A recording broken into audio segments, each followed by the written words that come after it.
This episode of Well Met is brought to you in partnership with Legion by Lenovo and Intel. Find out more about Legion by Lenovo on Facebook and Twitter at Legion by Lenovo.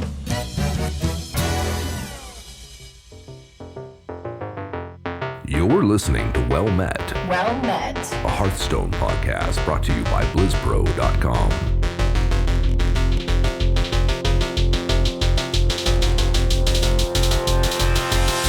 Well met.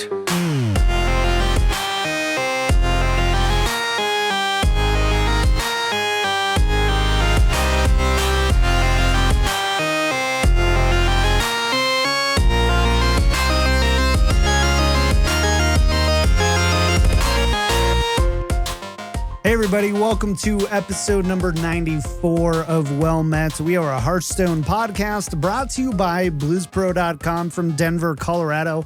I'm John Horstman. With me, of course, is the crew. First, from Las Vegas, Nevada is where he currently is. Brand new, number two show here with us on Well Met. It's the one and only Tannen Grace. Hey, Tannen.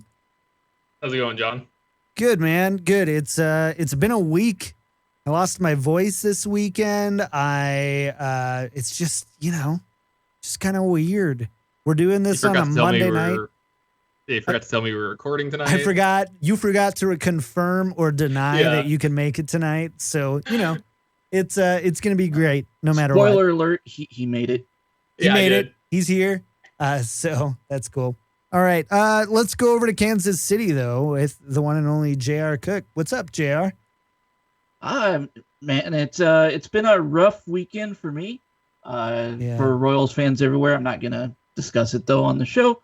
But you probably heard it in the news. And I'm just happy to be here. I'm happy to talk about some Hearthstone. Yeah, we've got a lot of Hearthstone to tackle. We've kind of always talked about, we want more communication from the devs. And now I'm every day having to sift through all this communication from the devs. Oh, Yong, if you're listening, keep it up. Keep it up. I think my friend put it best once. He said something. It's like Hearthstone Magic players, like card game players. If you gave them $100, they would complain that it's wrinkled. Yep, that's true. I hate wrinkly 100s. I have to send them through the washer, the dryer, iron them out, do all that stuff. Don't do that, by the way. I just spend it. Yeah, that's usually the way it works. That's fair enough. Well, let's talk about our weeks in Hearthstone and closely associated games. Tannen, what have you been up to this week? Getting my butt kicked on the ladder. The last couple of days have been rough. Besides a solid 8 to 10 game winning streak, I think I was messaging you when it went on. I felt like I haven't won a game of Hearthstone outside of that. It feels like every time I play an aggro deck, I queue into control deck. Every time I play a control deck, I queue into another control deck that's just geared to beat me. So, it's been a rough week. We're actually going to talk about that. Matt McCall answered a question about that exact same sentiment. It's a conspiracy. Yeah, and he goes on to answer and says, we like it when you lose because then you buy more cards. Just kidding. He didn't say that. But that's what I'm saying. That's my answer. That's John, the Hearthstone dev's answer. So, yeah. JR, what about you, man? I know you've had quite the week. Yeah, I haven't played a lot on the ladder. I'm still sort of boycotting it, so to speak, the ladder grind. No, I played a little bit on that. But the most fun I had this week was last Tuesday. We had the Kansas City Fireside Gathering put on by our friend of the show there, Sam Benson, who was on the show a few weeks ago, about a month or so ago. He put on a pretty awesome Fireside Gathering again, all you can drink at the Boulevard Brewery. It was a lot of fun. $25 to get in for all you can drink. Heck yeah. I'll take that any day of the week. Yeah. Yep. But he put me on as... You forgot to mention the Hearthstone part. He's just all you can drink, $25. It was great. And play Hearthstone. Hearthstone. Yeah. That was just the bonus, right? Right. No, but he put me in one of their featured games or whatever. He did a featured game thing this time around where he pitted me against someone else who was similar rank, and then everybody gathered around the table to watch us play and would take bets with these little gold Please coins. tell me you won. Please tell me you represented. And whoever Well side you was on, you got more of the gold coins, and then you use the gold coins to enter into the raffle. And so we picked our decks, and we both chose Reno Mage. Oh God! So it was the longest game ever. Yeah, and the bar closed before you finished. Yeah, the end. Right. So anyway, this guy gets Brand down in Kazakus, so he gets 2 Kazakus spells, which that's not a big deal. That tends to happen sometimes, right? That's what you go for. Never he played does Brand the before. Mystic, what was it, Mystic Soulcaster or whatever, where he puts it back into his deck. Manic Soulcaster. Yeah, Manic Soulcaster. Look So at he me gets it again remembering later. card names. Sorry, I had to. I'm really excited about that. Yeah. And then he plays Cabal Courier and gets it off of that as well. So he had 4 different Kazakus spells during that entire matchup. And of course, I just got blown away because of that. But you didn't represent well, Matt. I did not represent well, but it was crazy. Like it was so much fun. Like seeing like the people watching and their reactions when it's like the 4th one. I'm just like, I'm doomed. I'm dead. This is bad. But afterwards, we had a drink together, and I told him, you could have done one of 2 things today. You could have gotten a lottery ticket, or you could have gotten 4 Kazakus, and you chose the correct one just for the entertainment value. Yep. Fair enough. Nice.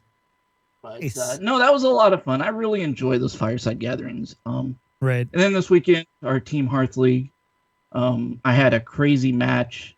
I went 3-0 this week, which is good. 3-0 the guy. I had a crazy match. I went 3-1 this week. I think we did awesome. We did awesome this week. Yeah. Still waiting for my invite. You can sub in for me probably anytime. next season, or you can sub for us.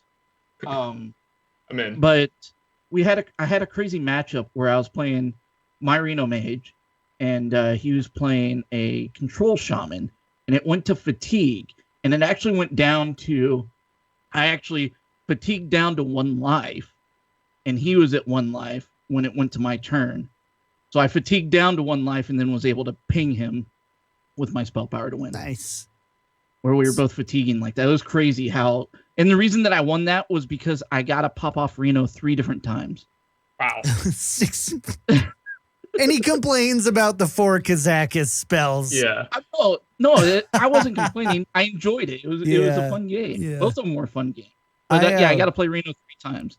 I kind of had something cool in my THL League game where I'm playing Reno Mage. He was playing Reno Warlock. I don't play Reno Mage. I just needed a 4th class. So that's my 4th class. It's a really bad deck, but believe it or not, my MVP is Burgly Bully. I run that there, and then you Antonitis and a bunch of coins, get a bunch of fireballs. It's great. Never works out, but in theory, it's great.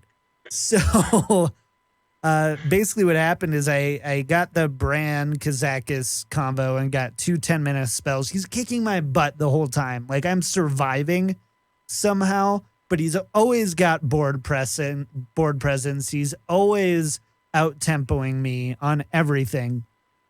And my Kazakus spells happen to be 2 10 armor spells. One was transform every minion to a 1/1 sheep. And another one was summon 3 minions that died this game. And he had one that was similar. So anyway, so that's kind of how kind of back and forth it was. And I played my Dirty Rat the turn before I was going to Kazakus Potion. And I pulled out a Doomsayer and destroyed 6 of his minions. And it was so bad. Otherwise, I would have lost. I ended up winning 3-1. So it was a lot of fun. It's the first week that I've won, though. I've lost 1-3 the first 2 weeks. So I was due. But I'm glad to know I'm just capable of winning. You've been holding us back, man. Whoa. Whoa. Fair enough. True, probably. Truth. True, but no, whoa. We're gonna come back now. We got the momentum going. I haven't looked. We had a rough beginning of the season, got the momentum now. It's just, we're going to roll here on out. TeamHearthLeague.com. If you guys want to stay tuned, they do a podcast every week as well about the league and stream on Saturdays. They stream 3 matches. So head over, check that out. We're having a lot of fun. Also, I want to do an experiment, and that is to see how many people want to hang out with us in Discord. So, JR, what's the BlizzPro Discord again? Is it discord.gg/BlizzPro? If you guys want to hang out with us and talk Hearthstone and do all that stuff on Team Well Met, head on over to discord.gg/BlizzPro. Hang out right in the chat and just be like, hey, I'm here. I'm on Discord all day long. I would love to get people hanging out with us in Discord. And I think we could use the bump. So let's do that. And can we go into the news? All right. Let's do it. This week in Hearthstone, Heroes of Warcraft. All right. So before we get started with the news, we do want to thank our friends of the show, Albert T, TheRealBen, and Correl. If you like the show, want to help support us, I've honestly put so much time into this show the last couple of weeks, making new sounders, doing all that stuff. You want to support us so we can continue to do that. Head on over to patreon.com/wellmetpodcast. Find out how you can get involved. And a special thank you again to Albert T, TheRealBen, and Correl. So the developers have been crazy busy on the forums, on Reddit, and we've got quite a bit to talk about. Most notably this week, McCall. I follow him on Twitter. He's got a great Twitter account. Posted some stuff about card design and was just kind of elaborating on some stuff for us. And here's essentially what we found out. Most of the cards in the set stop changing about 2 months before it releases, but we can and do change cards up to a week or 2 before release. The initial design team lays out the vision of the set. The final design team does the actual balancing, puts basically the numbers and text finalized on the card. And then basically it's a big giant collaboration towards the middle and end between multiple departments to get that done. The exact link is in the show notes. But I thought it was really interesting how people continue to think that people like the Hearthstone team just doesn't have a set philosophy on how they're going to set up cards or something. And I'm just like, are you kidding me? Like, yes, you're right. Paladin is not doing great unless you're Tice in the Trinity series. Then it's doing great, like 6-0 great. But otherwise on the ladder, Paladin's not doing great. Hunter's not doing great. The Hearthstone team must not care about those classes or must not think about them. And that just couldn't be further from the truth. Any surprises here on their philosophy on how they're balancing cards, or kind of makes sense, or not balancing, I guess, designing cards? I mean, it does make sense because there's a lot of different people and a lot of different teams and a lot of iterations on what goes into a card design. And, they do this like months and months, maybe they might have cards that they've started designing over a year ago. Well, they said Patches was initially a GVG design, good example right? of that. Right, yeah. No, not Small Time Buccaneer. Patches, one of the two. Yeah. Anyways, sorry. It might have been both of them for all I know, right? But for longer, yeah. Yeah, but it's just that iteration, and that's just something that Blizzard and a lot of software development teams do. I mean, you got to make sure that as you're going through, you got to make sure that it's right or as close to being right as it can be by the time you release it. And of course, there's going to be issues with that in the case of Small Time Buccaneer, where they changed it 2 weeks or so ahead of release. Mike Donay talked about that a couple weeks ago. Like that's an example of a card that might be a problem is when you make those last minute changes on it, you know, you didn't go enough time. You may not have gone through enough time of iterating through that card within QA or things like that, that it could very much well be a problem card. And we're seeing that with Small Time Buccaneer, that it is potentially a pretty big problem card. But, you know, these guys are, you know, it's not just one or two people making this decision on these cards. It's a team full of people, and it's not just one team within Hearthstone. It is multiple teams within the Hearthstone team that are making these kind of decisions. Well said, JR. Well said. I gotta say, I agree with everything you said, and I'm happy to hear this. You know, I'm glad to read these kinds of things because I like the transparency that we're seeing from Blizzard a lot more lately, and you're starting to see what goes on behind the curtain. You know, right.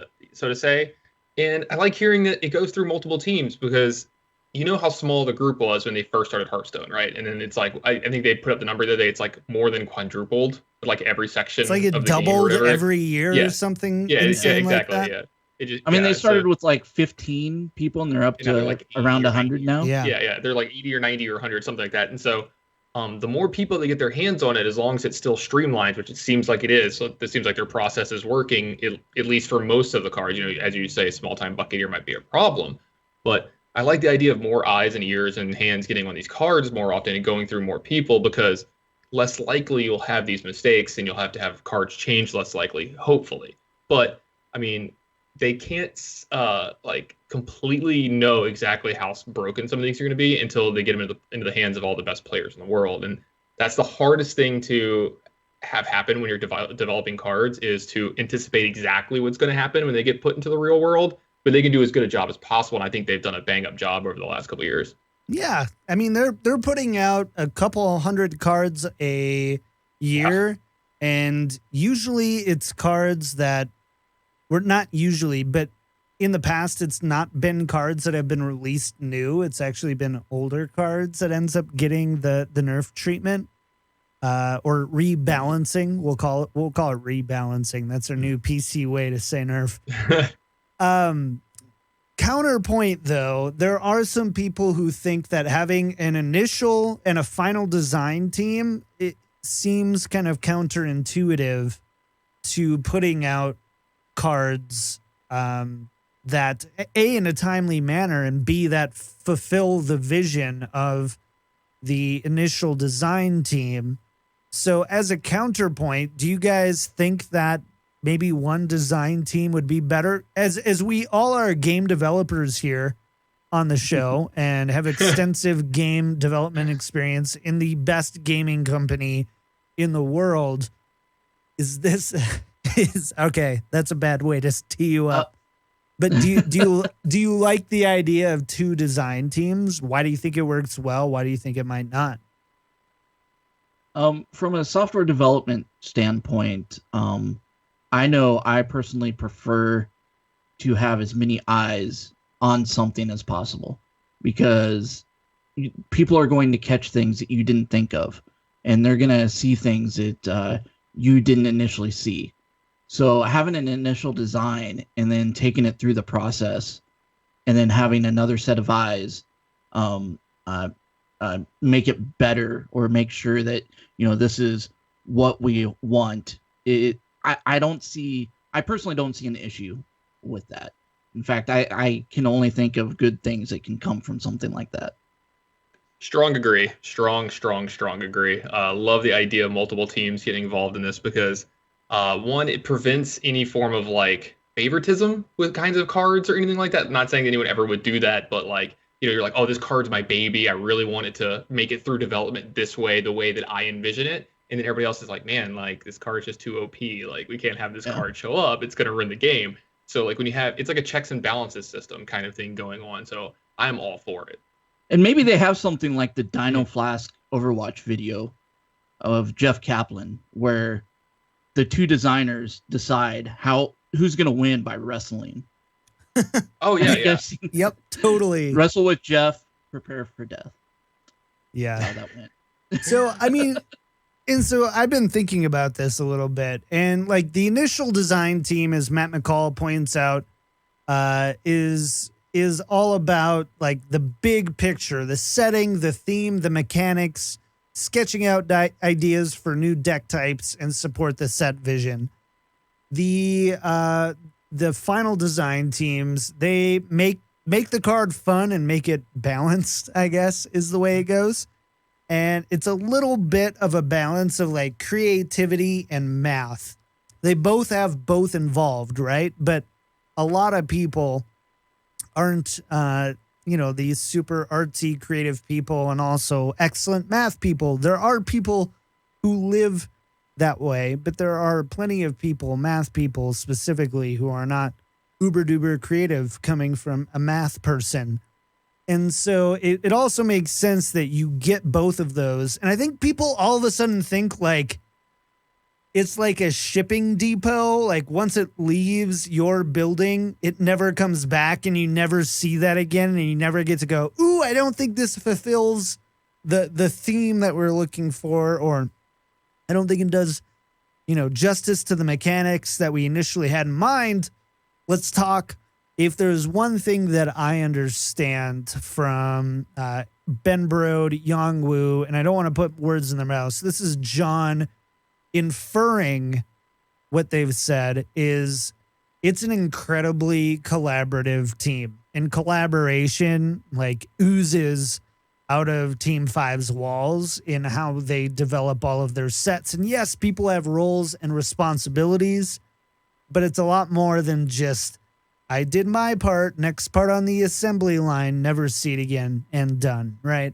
So cool out, chill out. It's going to be okay. Your cards are being designed great, and as long as we don't get any more 2-mana 3/4s and 4-mana 7/7s, we'll be fine. We had another post from Matt McCall talking about matchmaking, and he's reiterated what we've already known to kind of put it in all one location. First and foremost, if you are in casual or legend ranked, you are match made based on player skill. So that's how you get played. If you are not playing either of those, you are match made based on the number of stars. It does not see your deck, Tannen. It does not see anything else about you except for your player skill rating. It's an algorithm that they use. So Tannen, now that you know that, what are your thoughts? Well, the first part of it made me feel kind of bad because anytime I've ever complained about my opponent playing really badly and still winning, it makes me feel bad because if we're matched up on skill and I think my opponent's playing badly, what does that say about my self-inference here? It just means they're having a bad day. Means you're bad. I have a lot of bad days. Yeah, I have a lot of bad days lately. Secondly, still don't believe about the Oli looks at that, still believe that it sees that I queued up Dragon Priest and keeps putting me into these druids that I never see when I'm shaman. Because they know it's yeah. Honestly, though, it's a lot of selective memory, too. Like, you always remember all of your bad matchups. You never remember the games where you just roll your opponent by turn 5. You always remember, like, the guy that hit the runner to beat you. So why you track your stats, guys, especially if you're prone to tilt, because you got unlucky matchups. John. Yeah, I am the tilt master. I have a hole in my desk right here to prove it. And I have 2 broken mice. You think I'm joking? If somebody posts in Discord, I will post the picture of the hole in my desk from, I believe it was Overwatch, and it was a tracer who I just could not kill. I think that's what it ended up being. So get good. I'm an angry little man. I am an angry, you have Tice, Strife Crow, these very, just always analytical, all that kind of stuff.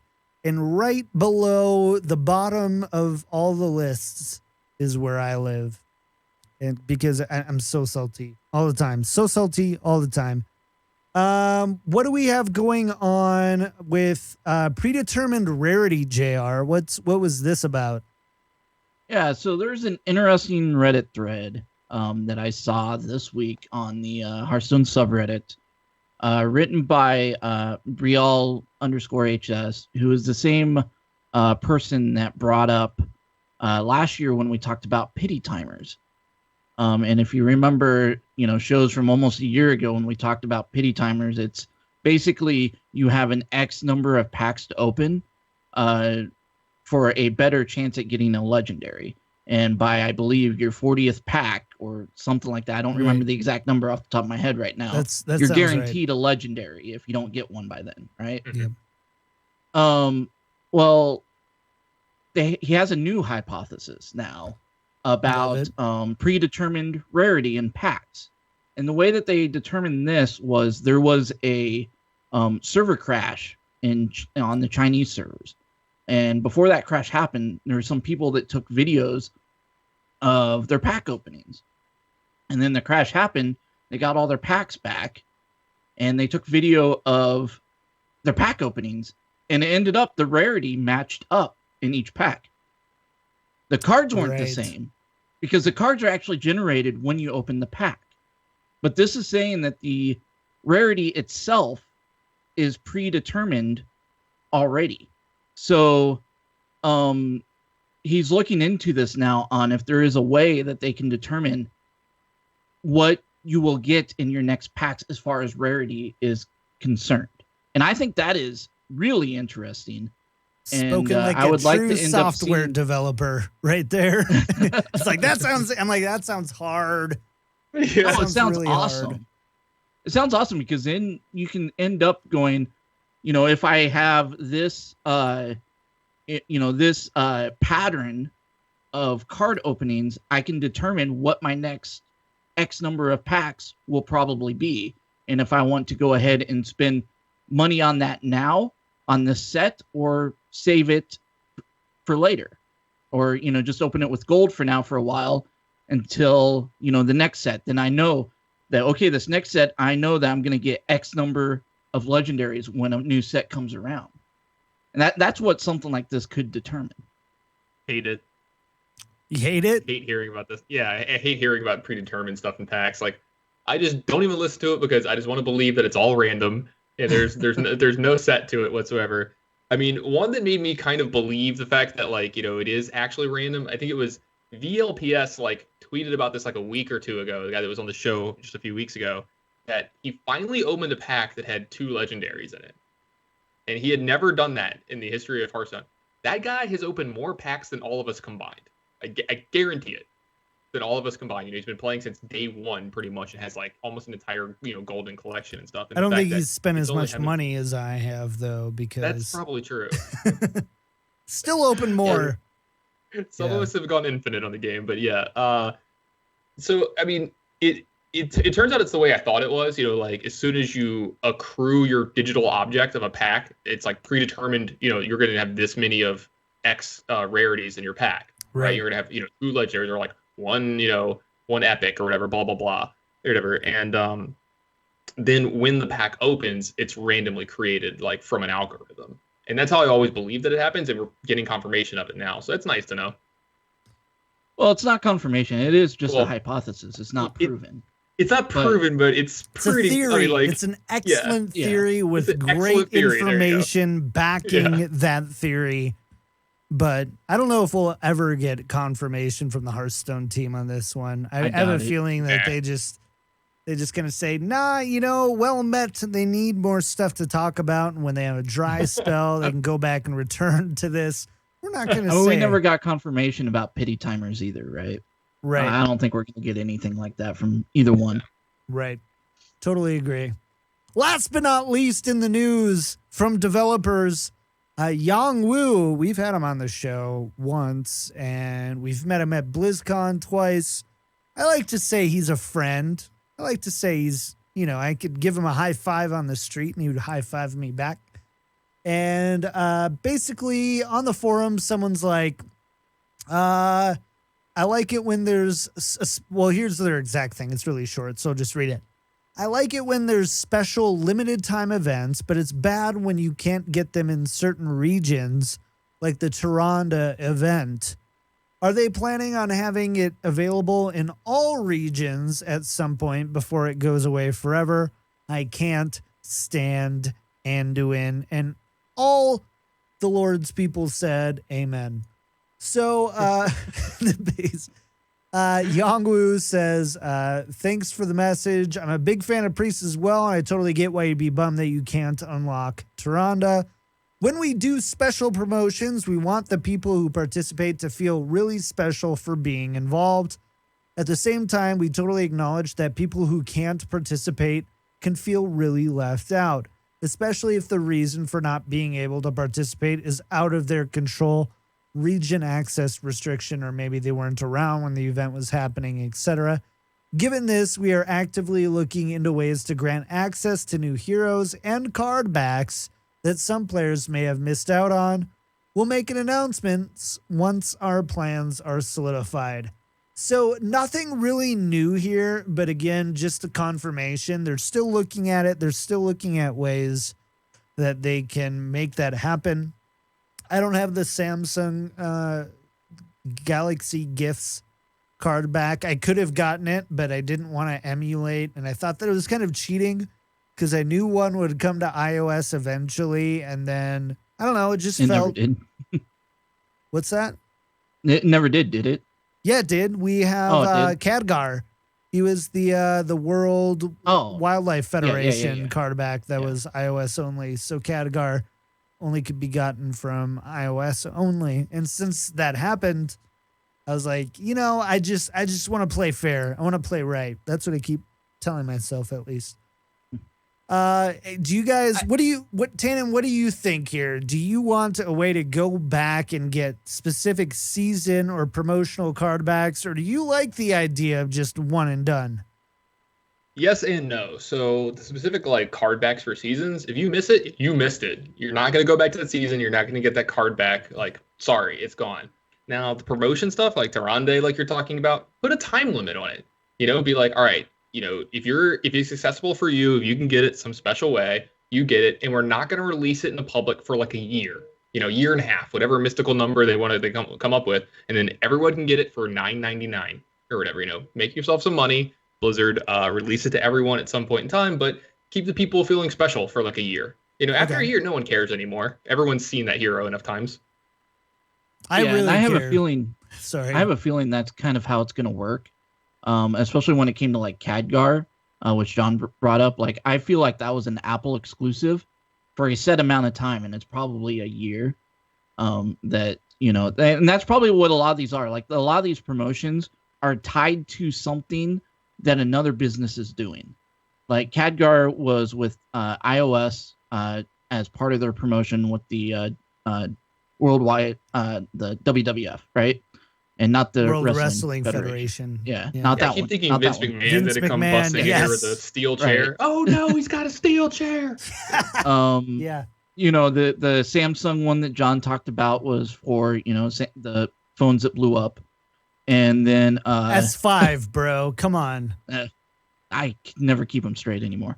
And then the Tyrande one was for Amazon Prime. So I feel like they probably signed an agreement with these companies that, this is exclusive to you, and this is when the exclusiveness ends. And then they'll release, something later. So sorry, go ahead. I feel like other games kind of do this as well. Mm-hmm. Yeah. But I can't think of any off the top of my head right now. Sure. So from both of you guys, I just want to hear a quick yes or no. Do you think that we will see another way to get the card backs that were earned based on a season that you played? Yes or no? Tannen? No. Okay. Do you think that we will see card backs from BlizzCon? Do you think that we'll see those re-released? Yes or no? No. So what about Chinese New Year Tespa? Any other way besides playing in a Chinese premiere or Tespa event? No. But I hope not. Limited edition card backs that are partnerships with other companies, you're saying yes? I think so. Yeah. You think so?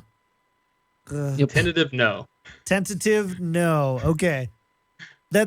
Honestly, I'm a staunch believer. Like, I love the purity of it all. I missed one season. I have one card back that I don't have besides the Chinese New Year card back. I am devastated. And I know I will probably never see that again. But it's fair. I didn't play then. And it's a badge of honor, right? It's like in World of Warcraft, they have these ahead of the curve achievements that you can get where you only get them when you're playing active content. There's no way to go back. I think they're tied to a title. They're not tied to a mount, but it's an achievement, and I believe there's a title to it.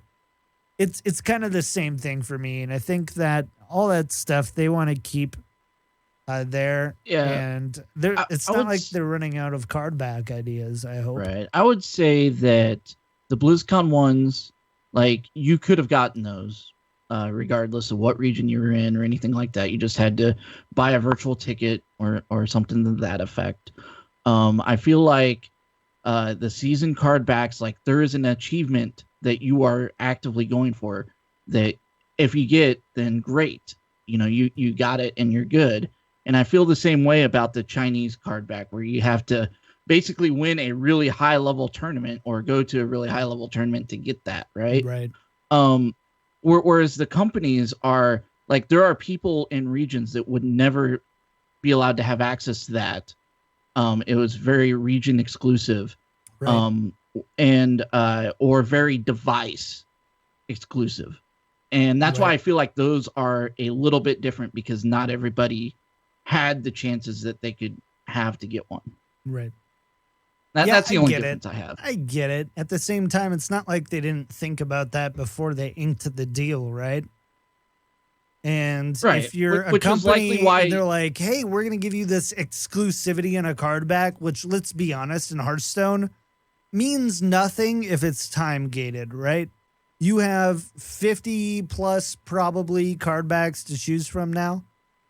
If one, if one does not stay exclusive, I feel like it really kind of ruins the ooh part of it. Yeah. I mean, it's sort of like, how a game might be PlayStation exclusive for 2 weeks, and then they release it for the Xbox One. That's the whole game, though. This is like if there was a specific skin in that game. Yeah. So I see your side. I totally get it. And I mean, Yong has already kind of confirmed, at least, that the team sees enough of this that they're actually talking about it internally. It doesn't mean that we'll see a solution of it, right? But it does at least mean that it's going on enough where they're not like, hey, these were exclusive things, and we really want to support other companies as they support Hearthstone, whatever that conversation ends up looking like. So we got to move on, though. We're already well over halfway into the show, and we haven't even hit the big parts of this week. So let's go ahead, and we're going to talk about esports this week. The Pro Corner. Yeah, that's right. This week, we've got a ton of stuff to talk about. I'm going to tee this one up, though, because this is the first week. We're going to try something different this week. We've gotten a lot of feedback that people love it when we talk about esports, but hate how long it takes to set the table to talk about esports. So came up with an idea called the Hearthstone Fast Break, or Esports Fast Break. And what it's designed to do is to give you everything you need to know from Hearthstone in the past week without having to hear me mumble through it and then ask for everyone's opinion on every single thing or deal with awkward silences. So this is a trial. I really want to know what you guys think of the Esports Fast Break. If you like it, if you don't like it, it might be a little awkward this week because we're still figuring out how it's going to format through. But Hopefully it helps you digest everything going on in Hearthstone Esports, at least the important things, without being like, great, I just listened to John ramble through scores and stats before he talked to JR. What do you think about this score, JR? And then he goes, well, blah, blah, blah, blah, blah.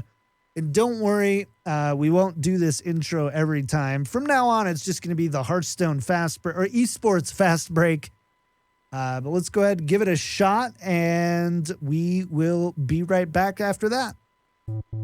January is the month for the return of team leagues in Hearthstone. This past week, the third installation of China's Gold Series features 5 players from China versus 5 players from North America and an $85,000 grand prize, as well as additional bonuses. China brought their best players, inviting Jason Zhao and the top 4 players from a qualifying tournament earlier this month. Their entire roster included Jason Zhao, Lovely Chook, Omega Zero, X-Hope, and LVGE. The team representing North America included invites to Chalky, Reynad, Dog, Frozen, and Sidonia. The format included 3 best-of-9 series over 3 days. China took the first series 5-3 with LVGE eliminating Dog and Frozen in the first 2 games before falling to Sidonia. In the second round, Team North America retaliated with Sidonia winning 5 straight. The final score of this round was 5-3 in favor of NA. However, Team China put up an impressive showing in round 3, defeating North America 5-2.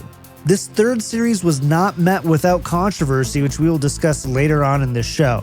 Team China took the win and the money, securing their first win against Team NA in the Gold Series. ESL is also getting in on the team action in 2017 with their Trinity Series. The ESL Trinity Series is a 7-week-long team league featuring the biggest names in Hearthstone. The invited teams include Complexity, Luminosity, G2, Tempo Storm, Team Virtus Pro, Team Liquid, Cloud9, and Alliance. In this fresh new approach to a team league, both teams submit 1 deck from each of the 9 classes. Teams then take turns banning 2 classes from their opponents and then choose from the remaining 7 the 6 decks they would like to pilot. Shaman saw the majority of the bans, while Rogue and Priest were also banned heavily. Most notably, however, was Hunter seeing 0 play in Week 1. In what many expected to be the closest and most anticipated series, G2 featuring Tice, Life Coach, and RDU faced off against the recently completed roster of Alliance with Orange, Osaka, and Powder. In this series, G2 stunned the audience and Alliance with a 6-0 victory using Tice's Anything Can Happen Paladin deck. In the next series, it pitted Tempo Storm against Team Virtus Pro. Tempo Storm played well with their roster of Saiyan, VLPS, and Gara to defeat Virtus Pro by a score of 6-3. On the second day of Week 1, we witnessed a close match between Team Liquid and Luminosity, with Luminosity upsetting Team Liquid 6-5. To close out the week, Complexity narrowly inches out Cloud9 6-5. After Week 1, it's G2 in first place, Tempo Storm in second, and Complexity in third.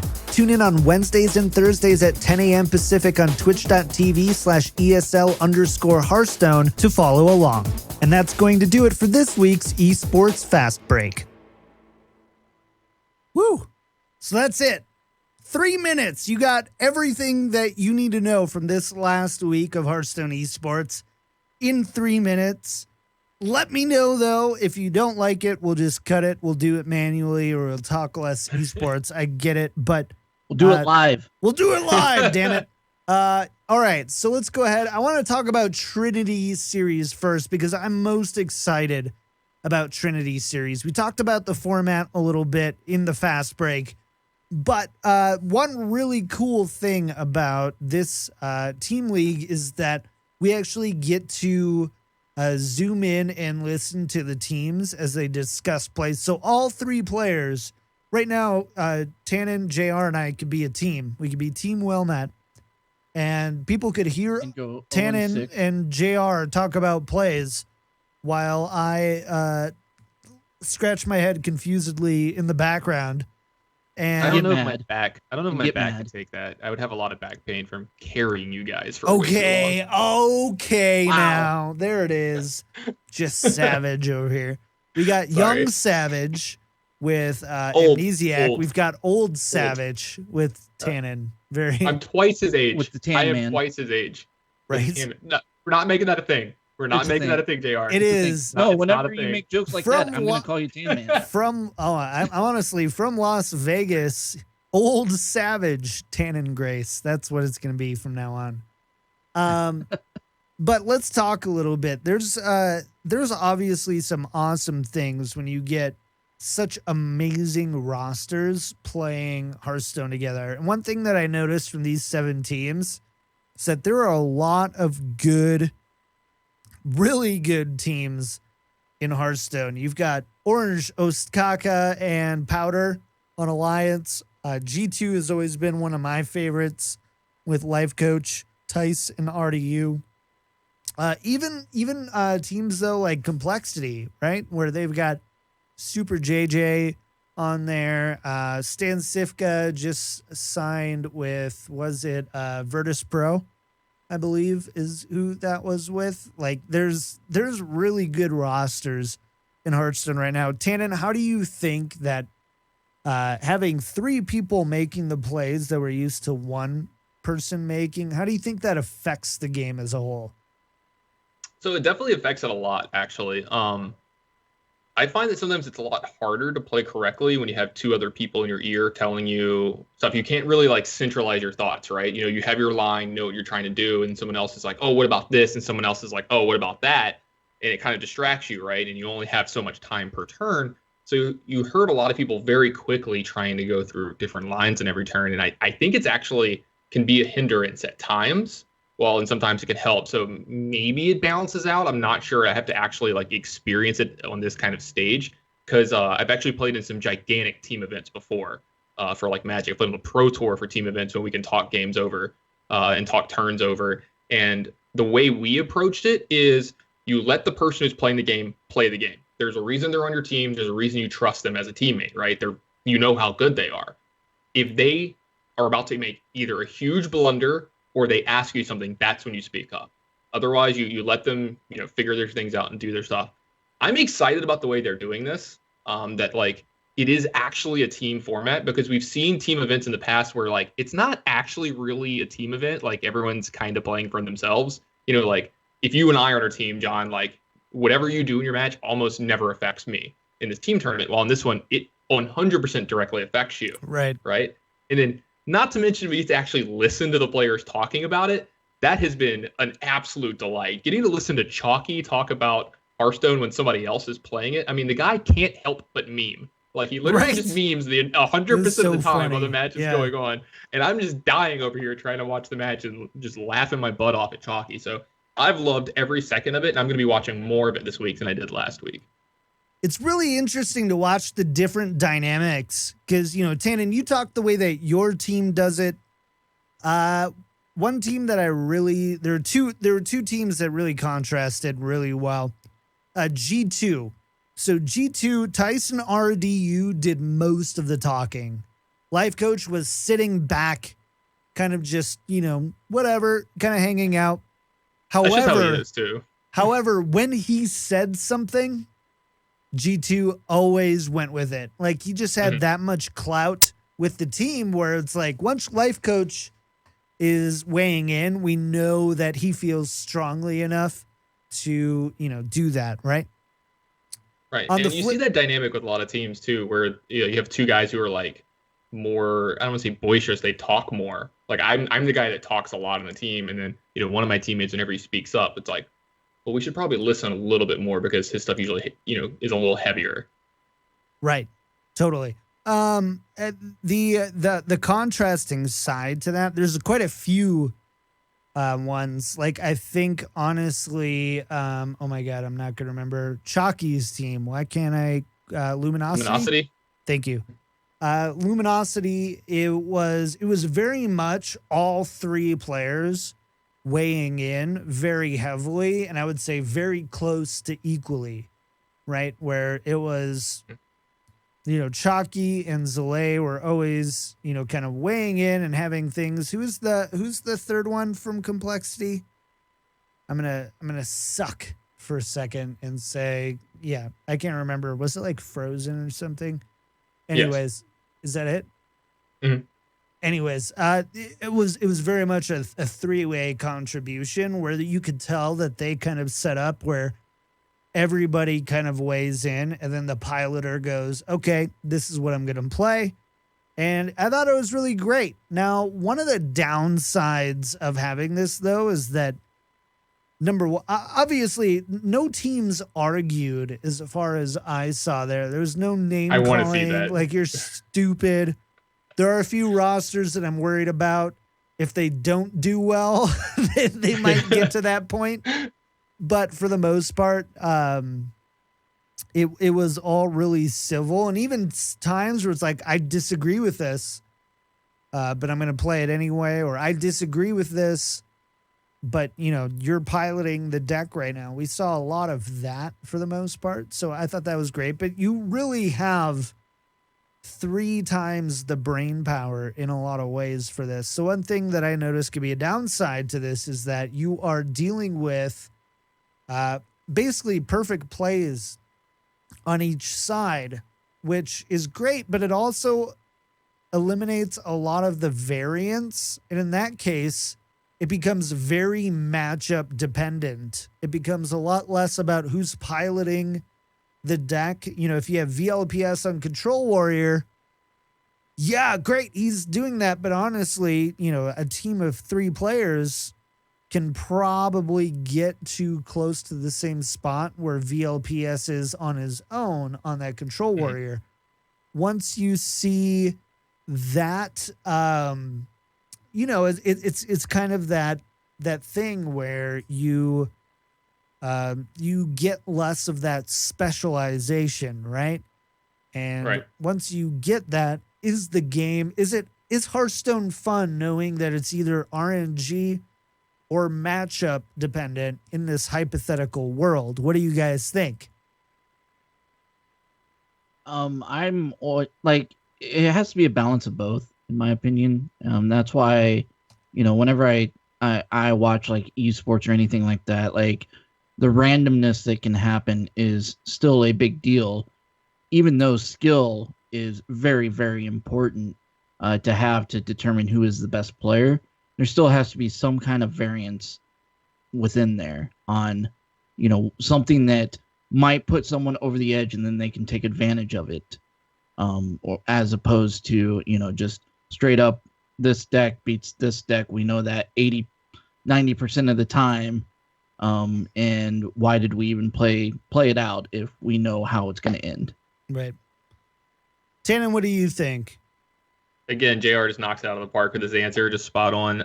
I got to believe I'm pretty much in the same boat that he is. I like seeing actually a little variance taken away in some events like this. You know, it's this high level and all these. It's just going to happen, right? Like, we can't control that.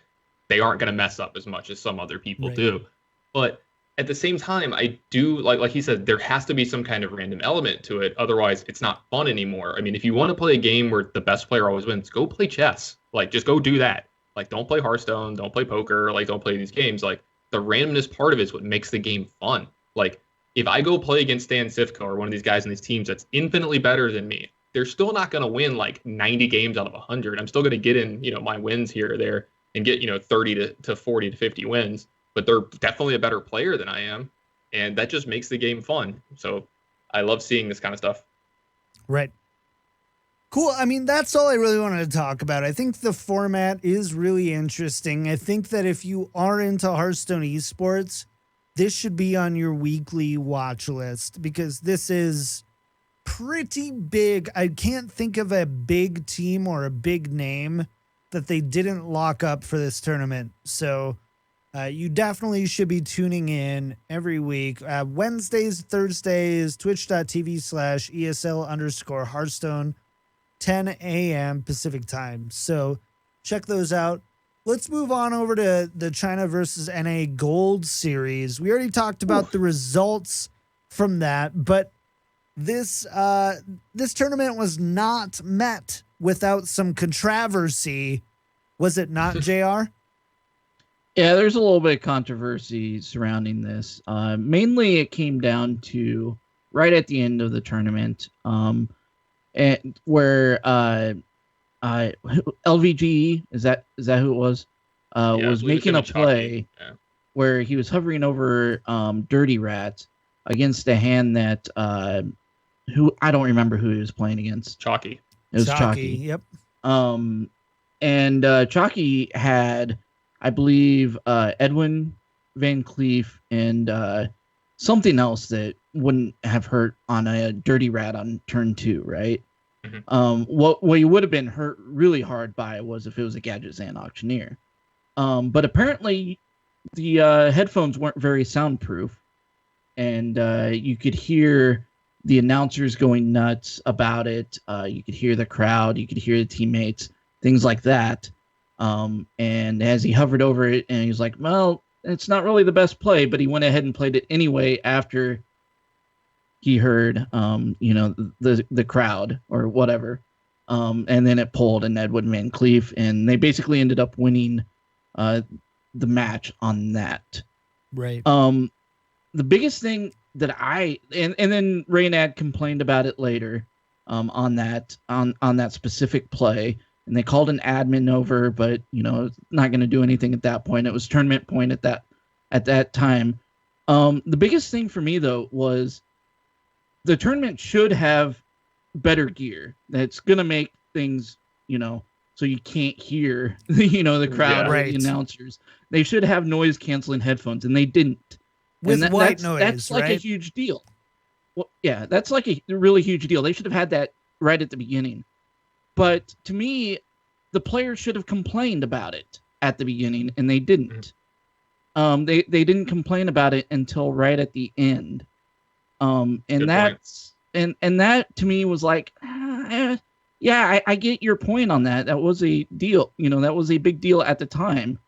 But if you knew about this for 3 days in a row, you didn't say anything until that point. And that to me was like, and at that point too, like it didn't determine the outcome. It determined the outcome of that match, but didn't determine the outcome of the tournament, where they were getting beat anyway. Like even if Chalky had won that game, there were still 2 more players that NA would have had to eliminate beyond that Chinese player. Like they were down so much. It would be like, watching the Chiefs last week get a holding penalty right at the end, and then blame the entire game on the guy that made the holding penalty and not on the team that really just didn't perform as well as it should have. Yeah, and Raynad had even said it afterwards, like once he calmed down a little bit. Same thing with Chalky and them. They were like, yeah, we probably weren't going to win anyway, but it leaves a sour taste in your mouth. It's like, it brings up things. The one thing that makes me worried about, because I agree with what JR said, yeah, you probably should have said something earlier that this could be possibly a problem, but maybe it just didn't, get to the forefront of their mind. They're too worried about like playing. Either that or they were using it to their advantage too. You don't know. Yeah, I mean, we don't know. Yeah, exactly. That's what I'm saying. We don't know, but it does call into question the legitimacy of the entire tournament though, right? Because like, has this happened before? Yeah, like did this happen in other games where, I want to go back and watch all of the games where someone makes a really odd play that like works out really well, but you're like, that's not a great play. Because like, it's like you said, like what if he plays that Dirty Rat and a Gadget Stand comes out? Like the game is over on the spot. Like you're not winning from that point. Yeah, it's a play you wouldn't make normally. And LVGE even admitted that, no, he was totally influenced by that. Yeah. And I think Chalky, he even wrote something up afterwards saying, as soon as the play happened and the Dirty Rat came out, he literally like, yelled, he's like, why don't you say it louder next time, guys? Because like he could hear everyone saying like to play the Dirty Rat. Right. And yeah, it's like, I don't think it's okay. You can be results oriented and be like, it's NA, we weren't going to win anyway, most likely. Like it was still a really long shot, but it just calls into question, what was going on. And I'm not saying either side that, China was using this to their advantage the whole time. Again, it's like JR said, we had a chance to use it to our advantage as well the whole time through this. So just hopefully this is something that gets fixed in the future. Right. And I mean, I think there's a few things here. Number one, like kudos to the NA team. Like, even Raynad, the king of salt, was overall pretty diplomatic in what he had said. And at the end of it all, like Cydonia and Frozen, they've all come out with statements, and all of them come around to be like, yep, this really sucked, but the tournament experience was amazing. The admins were amazing. The people who organized the tournaments were incredible to work with. They treated us better than almost any other, tournament that we've been in the past. And we don't want to make it about that. However, it does, there should be, I think it was Sidonia who wrote this he had a Twit Longer post, I believe, or was on Reddit. And he just basically said there should be a basic level of equipment that tournament organizers, especially at like the premier or major level or the streaming level, should be required to have. Use these headphones, use these keyboards, use these computers, kind of things, so that there's a level playing field, and that it's not like going to Green Bay in December to play football. I'm a Minnesota boy. I know what that means. And, it's not that home field advantage thing that ends up influencing the results on a tournament. No.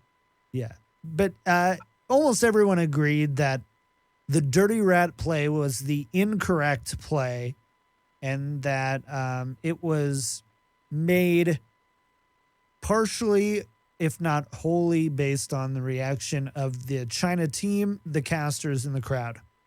Yep. So it was 100% influence. Yep. I mean, LBG even really admitted that in his statement.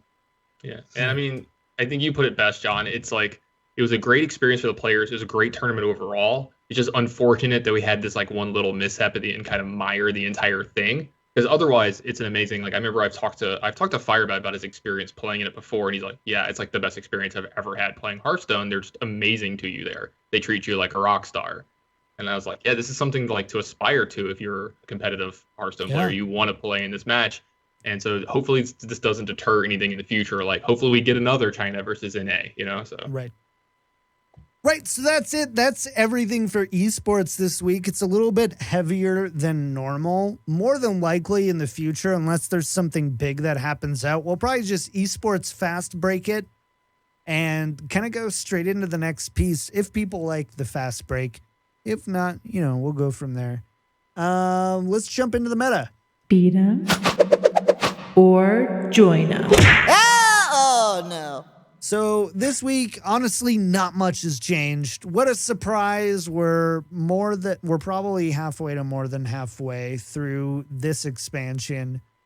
And, not much is changing. However, we wanted to talk about a few trends that we're seeing since the Mean Streets of Gadget Santa has launched. First and foremost, Shaman is at the highest play percentage it has been since the actual release, at 25.04% at all ranks, according to Vicious Syndicate ranking. That's a big deal. That's a lot of shaman, boys. That's a lot of good old thrall on your ladder. Too much? Is 25% class representation too much? Yeah, absolutely. That's not okay. Like, think about this. There's 9 classes in the game. You're supposed to play against like 9 classes, right? But a fourth of your games are against one of them. So that means the other 8 classes only represent 75% of your games. Like, that's not okay.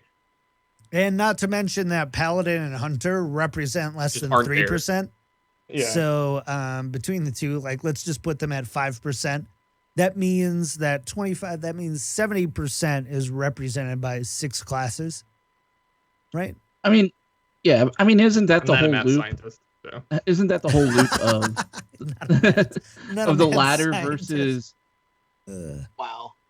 Isn't that the whole loop though of the ladder versus the meta, where as things do well on the ladder, it ends up being high on the meta, and as things are high up on the meta, you see it more on the ladder, and it's just a snowball at that point until you find positive feedback something until you find something that can effectively beat Shaman, which there is nothing that anybody has found that can effectively, beat Shaman at a high percentage point. Then, it's people are going to play. Yeah, and to be fair, right? Like, there are at least 3 different Shaman deck lists. Aggro Shaman, by far the most popular. Mid-range Shaman, less popular, a little bit less effective. But there are some of these like Jade Control Shamans. I've actually been playing with a Jade Control Shaman that Strife Crow has been talking about and playing with, and it's really fun. And it has very different win rates than somebody else. Class representation is important, but a healthy win rate representation, I think, is more important when it comes to that stuff. If you have, let's say you have 25% representation on Aggro Shaman, that's a problem. But if you have Aggro Shaman and Control Shaman both representing 12.5% of that 25%, is it that broken? Because the matchups are almost inverse at points as far as what it does well against and what it doesn't. Aggro Shaman. Well, we saw that with. Sorry, go ahead. Sorry, we saw that with Warrior. Yeah. Great point. Before main streets, where you had Temple Warrior, you had Dragon Warrior, you had Control Warrior, etc. Right. So, like, I think people overblow class representation a little bit. At the same time, 15% of that is still Aggro Shaman, right? Like that means feels like more. Yeah, it feels like way more. And it definitely depends. I would say rank 10 down, probably higher. I would have to relook at the stats for sure. But it's highly likely that Shaman is overrepresented right now because it doesn't have even sub 40% win rates against classes. It can steal just about anything, and most decks that it isn't just dominating against don't have good win rates against the rest of the field, against Pirate Warrior, against Miracle Rogue. And finding a deck that does it all is just, number one, if you could find a deck that could beat it all, that would be the one at the top, right? So that's how you kind of know that your game is more balanced than it could be, but at the same time, it doesn't mean that it's like totally balanced, right? I would like to see the percentage of decks that are played in the meta that have Small Time Buccaneer and patches. That I would like to see that.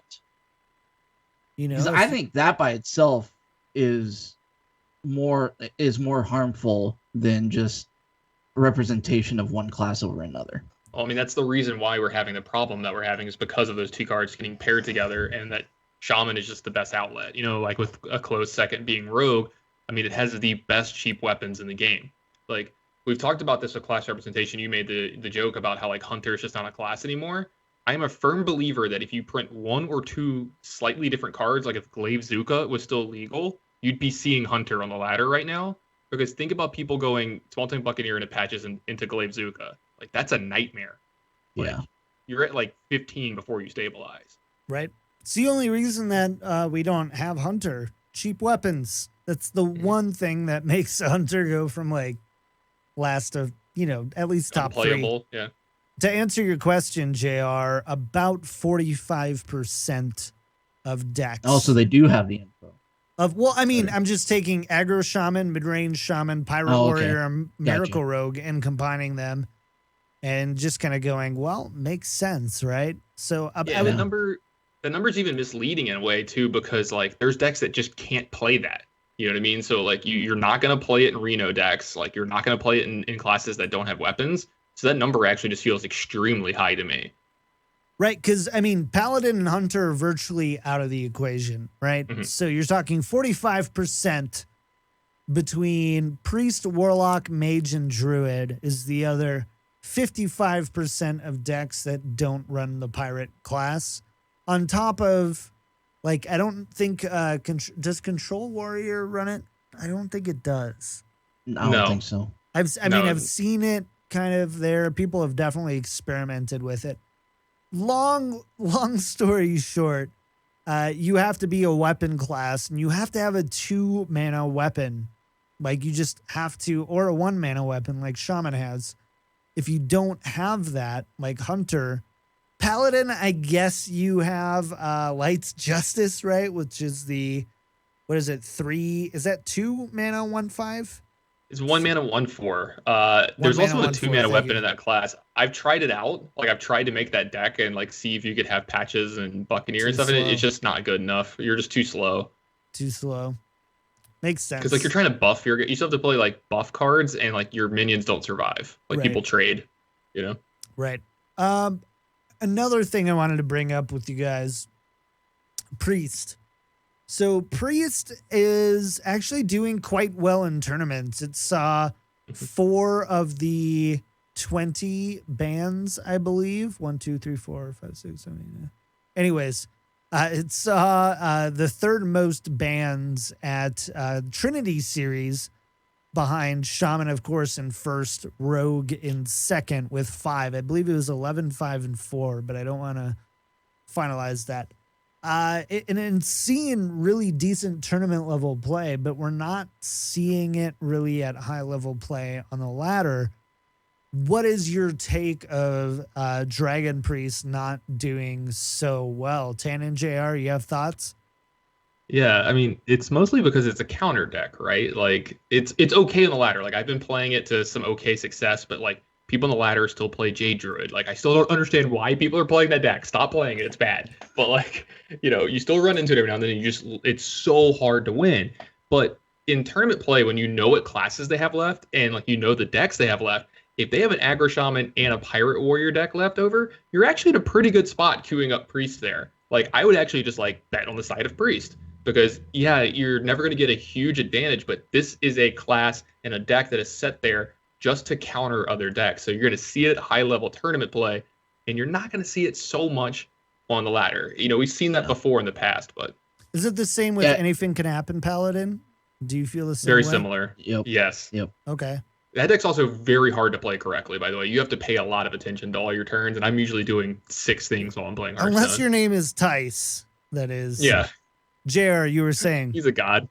Oh no, I agree. It's one of those decks where if you bring in a lineup of you have, you know what your lineup already is, and you're like, okay, I can put Priest in here because I know that these decks may not be good for this specific matchup, and then depending on that, like you can be in a really good place depending on what your opponent is bringing, and you can determine which deck you're going to be ending up playing, or take a really good guess on what you're going to be playing against and have it be very targetable. Like I brought Dragon Priest this week on the Hearth League, and my opponent actually just straight up banned it because the deck was going to be pretty good against what his lineup was, which was very control oriented. Unfortunately for him, the rest of my deck was very aggro-oriented, so that's why I went 3-0.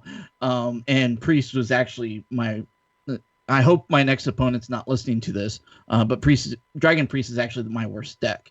So I was like, yeah, I'll take Don't that give ban. them that information, JR. Come on. No, I'm practicing it all this week, so by the end of the week, it's going to be my best deck. So I actually think it's really good right now. Like, I really do. I've been playing at a decent bit on the ladder, and by really good, I mean playable. Because, like, right now, if a deck is playable, it's really good, because this meta is very unforgiving. Well, I think even Vicious Syndicate has Dragon Priest they have him at tier 3 at Legend at 49.89%. But at rank 5 to 1, it jumps up to the 3rd best deck and the 4th best deck at all rankings. So it's not seeing a lot of play at Legend, but even then it's not doing that bad. And if you can pilot it well, if you are a Tannen Grace or a Hot Form or a Zetalot, you might be able to, get some great wins out of that deck, right? So that was the big thing we wanted to talk about meta this week. We got to keep moving on, though. We do have an email we want to talk about this week. Make sure to check out Vicious Syndicate Data Reap Report. This is number 34. It was posted on the 19th of January, and I don't anticipate a whole lot has changed since then because it hasn't changed in 4 weeks. So we'll go ahead and check that out. And again, tell us what you're playing. Send us an email. Hop on over to discord.gg/BlizzPro. We're going to spend more time there and hanging out. So go ahead and do that thing. let's go into emails. We've got mail. Whew. All right. Tannen, that's the first time I think you've heard that sounder. So, Yeah, it was pretty awesome, actually. I like that one. anyways, we do have an email. It's kind of a Magic the Gathering email. So I'm going to read it so I don't have to answer it. And then Tannen can smile while we do it. We'll just bring up the big page on Tannen as I read about Magic. I'm just kidding. I won't do that to you. This is from Jeffrey L., also known as Correl. We shout him out every week on the show. He's an amazing supporter of the show. I played with him not last Saturday. I played with him 2 days ago. We played Dragon Warrior. It was a lot of fun. Thanks for Jeff. the email, Correl. Here we go. He says, hey guys, I know you talked about Arena last week and asked about our thoughts on doing Wild versus Standard in Arena, and that got me thinking that maybe there was a middle ground between the two. In Magic, there's something known as cube drafting, which is where people assemble their own custom packs of cards composed of cards from all sorts of different sets from across Magic's history. The general goal of a cube draft is to recombine old cards to create a theme that can be drafted to make a deck that is highly synergistic. Applying this concept to Hearthstone, I think it would be cool if Blizzard were to make the arena into a sort of cube draft that plays up the themes of the most recent sets. Look at Mean Streets of Gadgetzan. Rogues have a sub-theme based on stealth, so an arena format built with this in mind could include stealth minions from throughout Hearthstone like Patient Assassin, Shade of Naxxramas, or Silent Knight. Since it's a digital card game, they could even alter the frequency and rarity of them for Rogue in particular, so that it's more likely that they would be able to build a deck around stealth. Similarly, they could add in taunts to support Warriors' taunt theme, or Beast to support Hunters and Druids. Whenever a new set came out, the entire arena card pool would shuffle around to support the new themes, rather than just adding new cards. I feel like this could help with the issue that they are having with keeping the arena card pool manageable while maintaining a unique feel to arena. What do you guys think? Correl. Tannen, I'm going to let you weigh in first, man. What do you like the idea of this Rubik's Cube draft in Hearthstone? Sorry, it's my non-magic term. That's how I remember. We'll forgive you. Yeah. We will forgive you. Oh, look, we've got a Rubik's Cube. Correl, you're so smart. This is a great idea. I would absolutely love this. I'm actually a gigantic fan of cube drafting in Magic. It's pretty cool to see how people kind of shift their cubes around too. They're like, oh, my theme is this, or each color has its own theme, which would be like each class having its own theme, like you mentioned in this. And I love the idea because it would keep it fresh, it would keep it new, and it would keep it moving. A new set comes out and you got like like Paladin has a lot of Divine Shield in the set. So like Divine Shield's going to be the thing in Cube for Paladin this time around. And then you get like Shielded Minibot back. You haven't seen that card for a while because it's not in Standard anymore. All these ideas feel great to me. Let's get this guy at Blizzard. Let's get him developing arena stuff for us. Right. What do you think, JR? JR, yeah. I will say that I really do enjoy cube drafting in Magic the Gathering. It's the best. It is pretty fun. And the main reason why was because it was just a casual format, because a friend of yourself put the cube together, and then you just draft. You didn't have to buy new packs or anything like that to actually do the draft, right? Mm-hmm. And it's just feels like a very casual format, very fun. You're building your own card pool, and that's pretty cool. As far as for Hearthstone and Arena, I do think it is a pretty fun idea. The only issue that I have with it, though, would be how do I know if I hop into the game and I just play and I don't, for some reason, I don't listen to Well Met, and I don't read, different sites like BlizzPro, or other websites like that. How do I know what cards are in the arena? You kind of have that issue a little bit today with Arena, because there are cards that are not in Arena Cthulhu, unless you're paying attention. Right. Right. Then unless you were paying attention, you would know. But also, I feel like the advantage on a lot of arena players are also sites like Hearth Arena, where, as you're drafting, you're giving a point system to know what card is better and more synergistic. Right. It would be nice because it would make their lives harder at like Hearth Arena and things like that, put out that information. Yep. But it would just be kind of weird on like what cards are in Arena right now versus what cards aren't. Whereas if they went with like a standard format, like they're kind of talking about possibly doing, then okay, I only have to deal with standard cards. Right. I know, constructed versus standard. And that's the only complaint I have. It does sound like fun, but that's the only thing that Right. I think probably won't work. Right. I'm going to chime in here, not from the Magic the Gathering perspective, obviously, but from just I've played quite a bit of Hearthstone, talked about it for almost 2 years. Like, I feel like I have a little bit.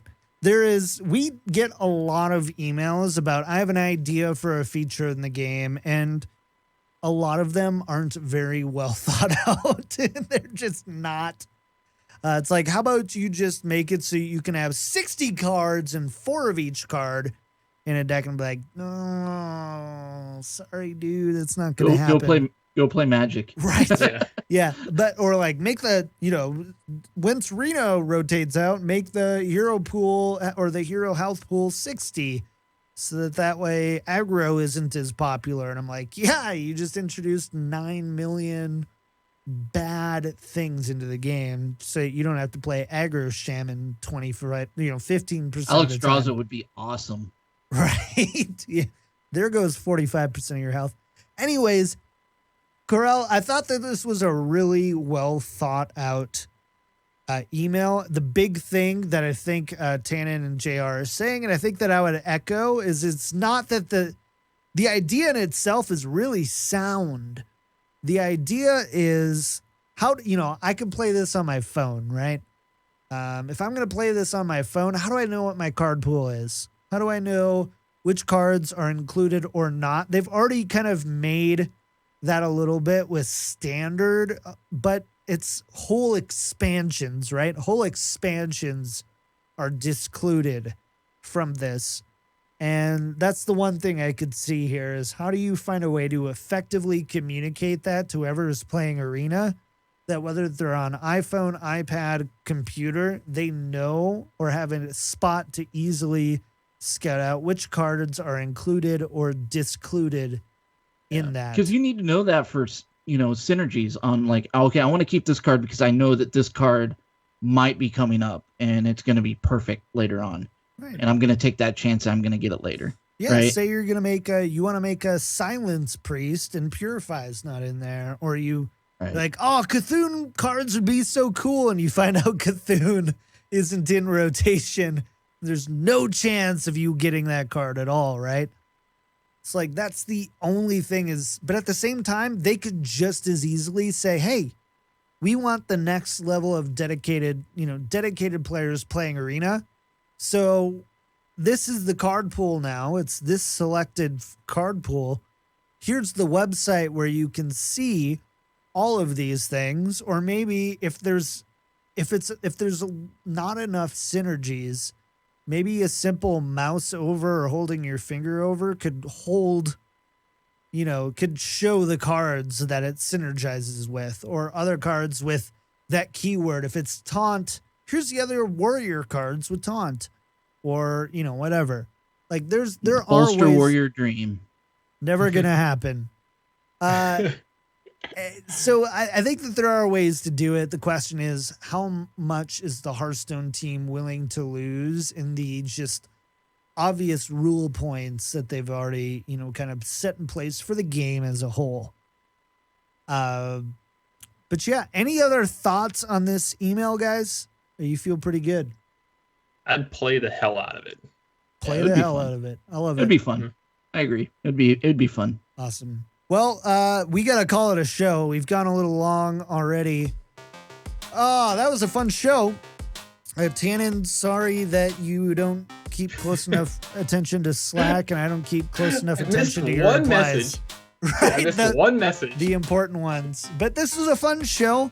We're still figuring. I don't even want to say we're figuring this out, but this is show number 2 in a lot of ways with the new host. We want to hear how you guys like the show. Let Tannen talk more. Make JR talk less. Get John off the show.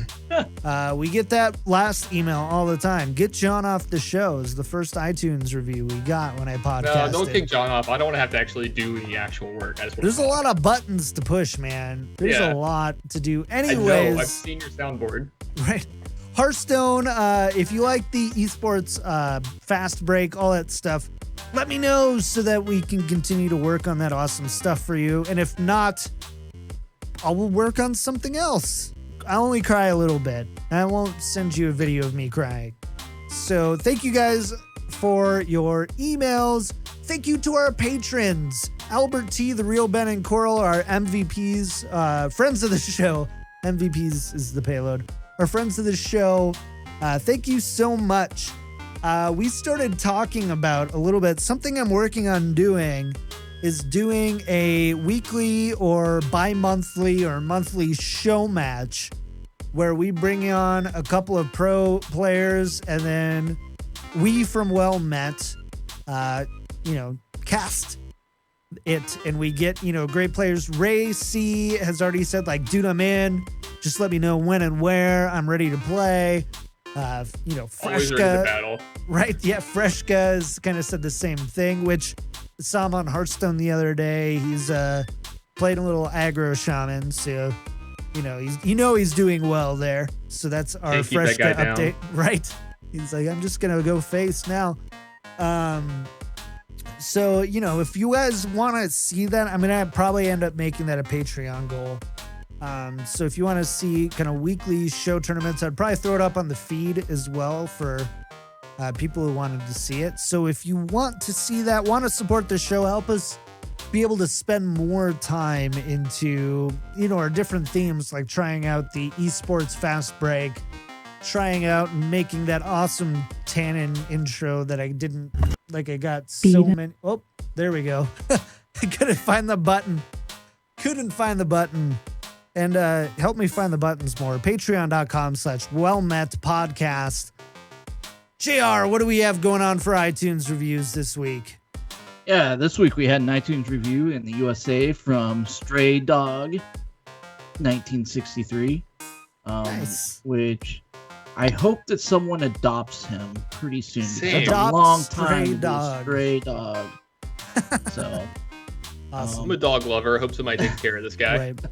If not, come on over here. I'll take care of you. I don't know. That might be a battle tag too. I think it is. Stray Dog, #1963. Let's see how many people from Well Met can add his battle tag. And then Stray Dog, and be nice. Not salty. Be nice. Right. And be nice. And then send me an email, wellmet@blizzbro.com, with how many of you send friend requests to Stray Dog. All right, let's get out of here. Tannen, shout outs for the week, and where can people find you? They can find me on Twitter at @TannenGrace, and I'm being pretty active in the Facebook group as well. So anybody in there, go ahead and give me a shout out. And I'm gonna kind of piggyback a little bit what John said. So anyone who becomes a new Patreon this week, I will play a match of your choosing against you in Hearthstone. Oh, I like this. Nice. I like this a lot. Play with Tannen. He didn't even tell me that beforehand. So, yeah, awesome. I might become a patron because Tannen won't play with me. I don't want to 3-0 someone that easy. Come on, at least somebody's going to get challenged, get on the show. Come on. Earned. You want to take this inside, Tannen? Oh, no. You want to take this inside? JR, shout outs for the week, and where can people find you? You guys can find me over on Twitter at Eldorian. Shout out to Albert for once again giving me that NES Classic Edition. I finally got my TV set up in my office. I'm gonna try to stream Wednesday for Extra Life using it. can you put on our Facebook group, on our Twitter, your setup? Because it's so cool. Yeah. Your setup's really cool. I'm kind of jelly. And I'm really proud of my setup. So, yeah. Wow, I cannot hit the buttons. Cannot hit the buttons, guys. What were you drinking earlier? Oh, my God. Sorry, go ahead.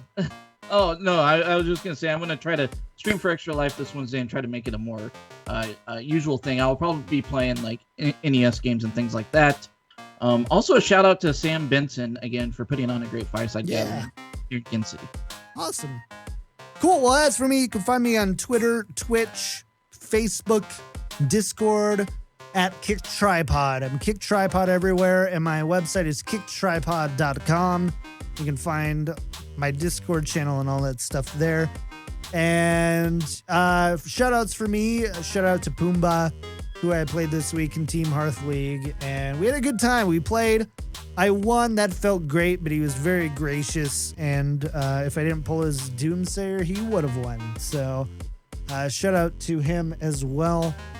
All right, let's get out of here. This has been an amazing episode 94 of Well Met. Thanks for joining us. You can join us live every Sunday at 7 p.m. Pacific at twitch.tv/BlizzPro to get on the conversation, and follow the show on Twitter at Well Met Podcast for additional news and updates. Well Met is supported by our fans. If you love the show, you can find out how to become a part of the family at patreon.com/WellMetPodcast. You can also find Well Met apparel at store.blizzpro.com.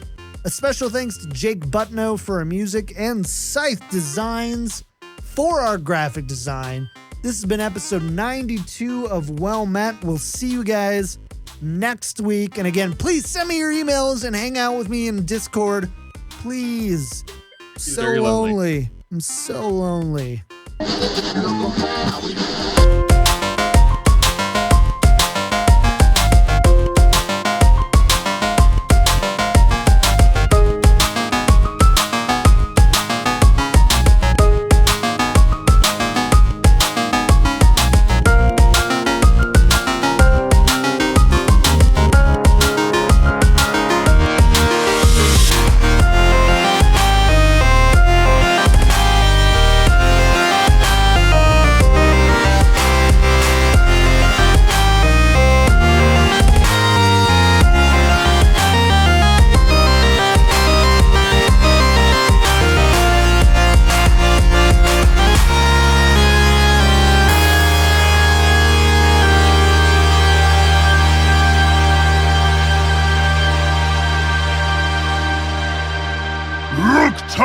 Oh, God.